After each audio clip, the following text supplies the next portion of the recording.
Salve, salve, Celso sem tramelas 16. Essa semana que passou foi uma semana intensa, principalmente para os cristãos, especialmente para os cristãos, né? Chamada Semana Santa, Semana Maior e tal, com algumas curiosidades, com alguns atenuantes, né? Primeiro atenuante, este ano se comemoram os 1700 anos do Concílio de Nicéia. Esse concílio foi uma reunião de bispos daquela época que decidiram os dogmas da fé cristã, o que entra os livros que iam entrar na Bíblia, os livros que não iam entrar na Bíblia, é aquela confusão, aquela coisa toda, né? Aquelas, né, ideias divergentes que tiveram que escolher uma e foi. Esse é o primeira coincidência, né?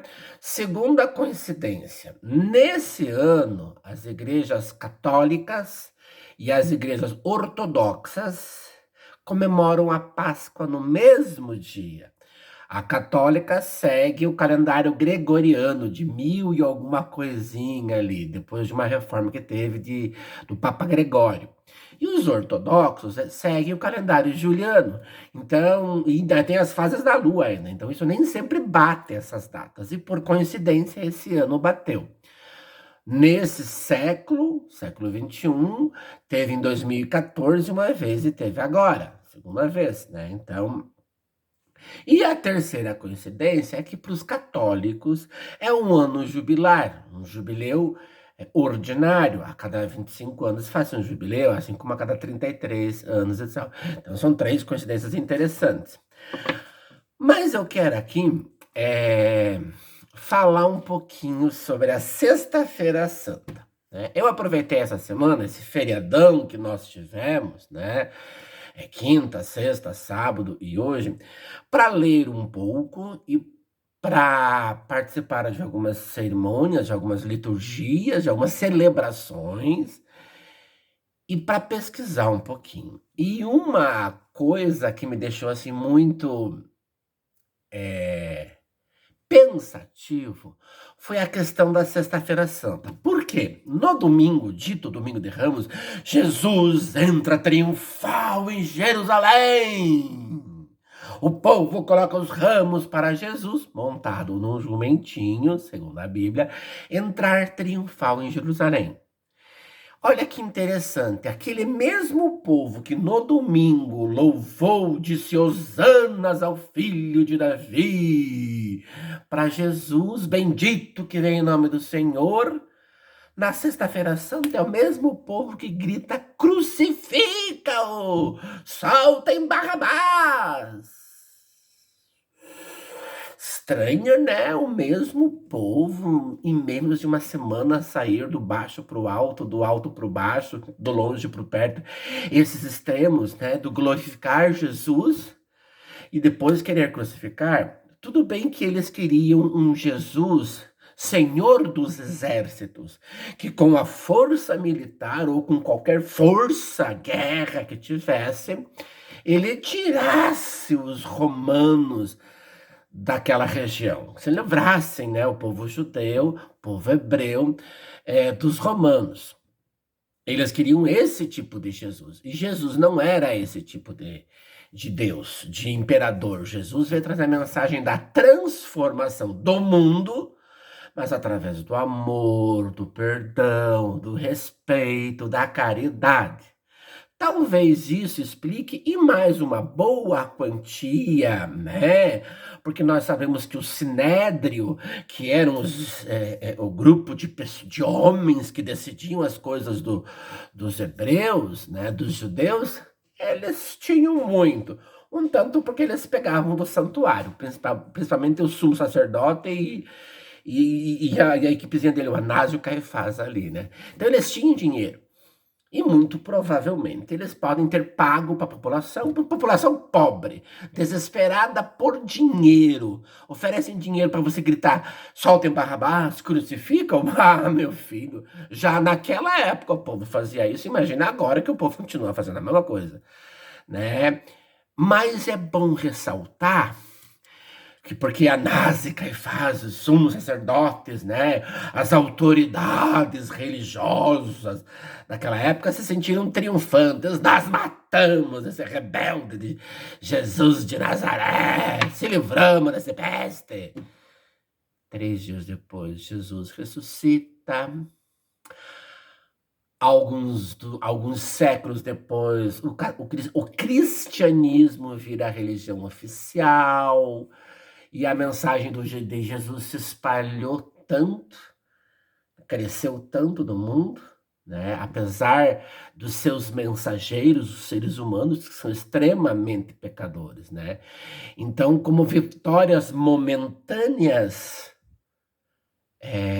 podem ser, com o passar dos anos, serem recontadas pela história. E isso a gente vê na nossa realidade brasileira hoje. Vitórias momentâneas de dias, meses, anos passados estão sendo recontadas, reestudadas, mostrada à luz não de desejos, de oligarquias, mas de fatos. Por exemplo, Tiradentes, que se comemora agora nessa segunda-feira, não era aquela imagem bonita parecendo Jesus. Aquela pintura de Tiradentes parecendo Jesus foi inventada para ele virar um mártir, para ele virar um herói. Né? É isso que naquele tempo não tinha redes sociais para mostrar a verdade, então valia o que o chefão mandava, né? O que as autoridades religiosas e civis e militares mandavam, o povo obedecia e acreditava. A gente sabe que a história de Tiradentes não foi bem assim, ele não foi esse mártir pela liberdade brasileira, teve outras coisas. Mas o importante disso é que o tempo mostra a verdade.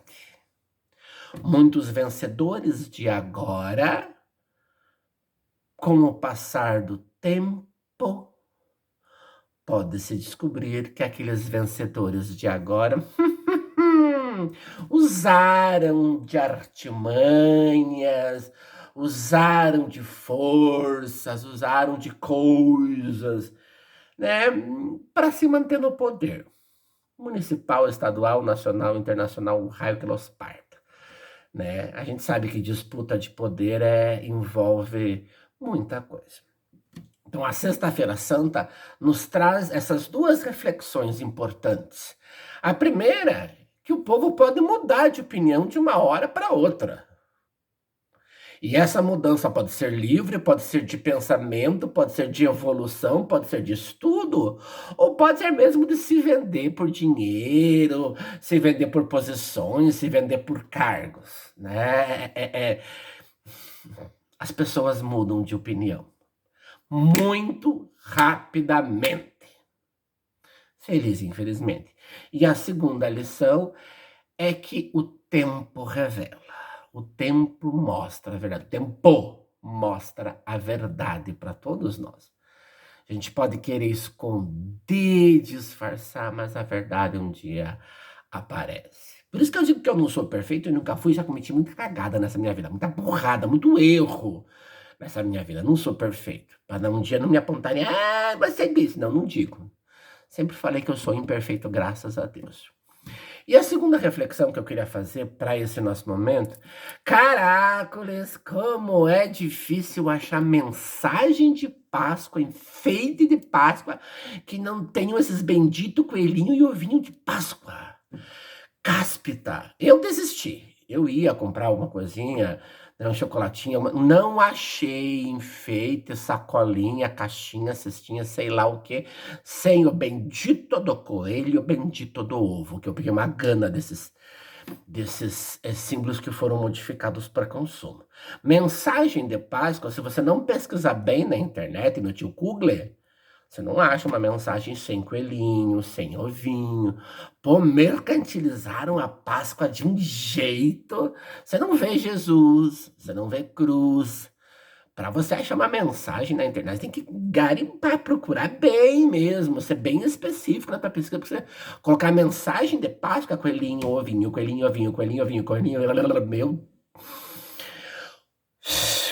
né? E o pior de tudo isso, organizações governamentais, né, administrações públicas, organizações não governamentais, escolas, gente, até igrejas postaram nos seus perfis das redes sociais mensagem com ovinho e coelhinho. E não colocaram uma cruz com pano, não colocaram uma outra coisa. Mas cada um é cada um, a colheita é livre, a semeadura é livre, mas a colheita é obrigatória. Não adianta, você colhe o que você planta. Não vou plantar morango e colher amora. Não dá, né? Fala, Celso sem tramelas. Amém para quem é de amém, axé para quem é de axé, oxalá. Vamos falar direito. Amém para quem é de amém, axé para quem é de axé, oxalá para quem é de oxalá. Namastê para quem é de namastê. Fala, Celso sem tramelas.